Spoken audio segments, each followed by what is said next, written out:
Grandpa? What? I don't want to be a loser. You're not a loser. Where'd you get the idea you're a loser?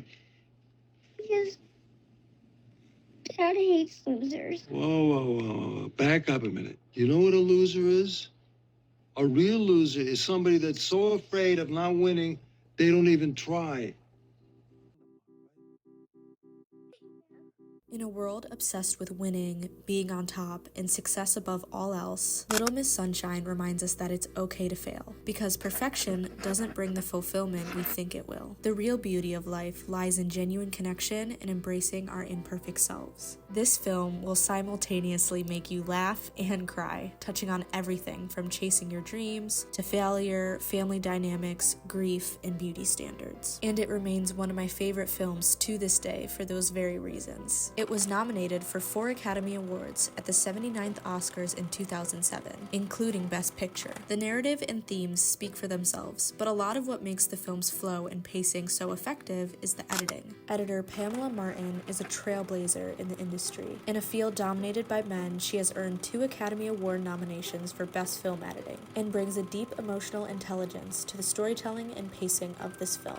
We always hear the phrase, show, don't tell, in storytelling. The very first scene in this movie does exactly that. It shows us who the characters are and what motivates them, while still giving us autonomy to piece together how their dynamics might unfold and what the core of the story will ultimately be. In the opening, there's no dialogue between any of the main characters, but we still see what dream each of them is chasing through a montage. Olive, seen watching the Miss America pageant and recreating the winner's facial expressions, wants to win a beauty contest. Richard, giving a speech about the importance of winning, wants to achieve success through publishing his book. Dwayne, weightlifting and crossing off dates on his calendar, wants to become a pilot. Edwin is motivated by drugs and getting high, and Cheryl, driving and anxiously talking on the phone about wanting to help someone, strives to take care of everyone and acts as the emotional backbone of the family. We infer from the sequence of the clips that the man waiting in a hospital gown, Frank, is the person Cheryl is seeking to help. Unlike the other characters, Frank's introduction shows his lack of motivation and foreshadows his struggles with depression and suicide. This opening montage actually uses discontinuity editing, which isn't as common, but it's very effective in giving us more depth into each of these characters. In this scene, I think continuity editing would feel too simple and uniform, since the main characters are vastly different from one another. For example, Pamela Martin uses jump cuts in the scene introducing Edwin, the grandpa. The cuts almost feel jarring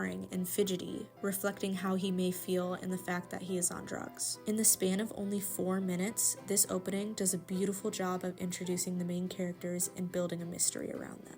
Let's take a look at another scene where the editing intentionally chooses wide shots and close-up shots to accentuate the emotional intensity. Quick spoiler warning if you haven't seen the film.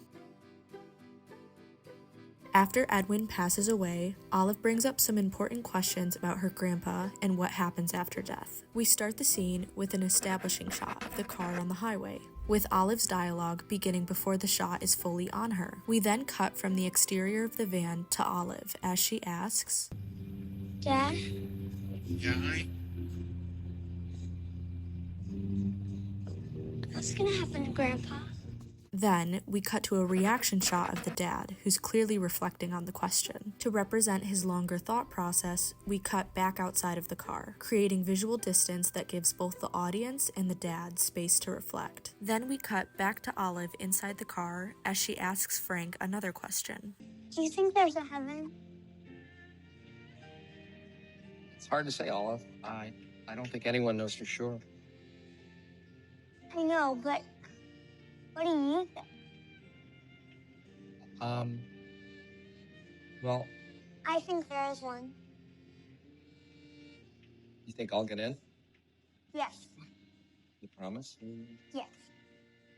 After their moment ends, we cut back outside to the wide shot of the car again. This is a directing and editing choice that emphasizes emotional intensity. The wider shots outside of the car create distance and space to reflect, while the close-up shots inside the car feel more intimate, making the questions feel more personal. I could go on and on about this film, but I hope those 2 scenes at least convince you to watch it. At the end of the day, a good film doesn't rely on just one thing. It's a combination of a visionary director, an amazing crew, a dedicated cast, and an editor with an intentional eye.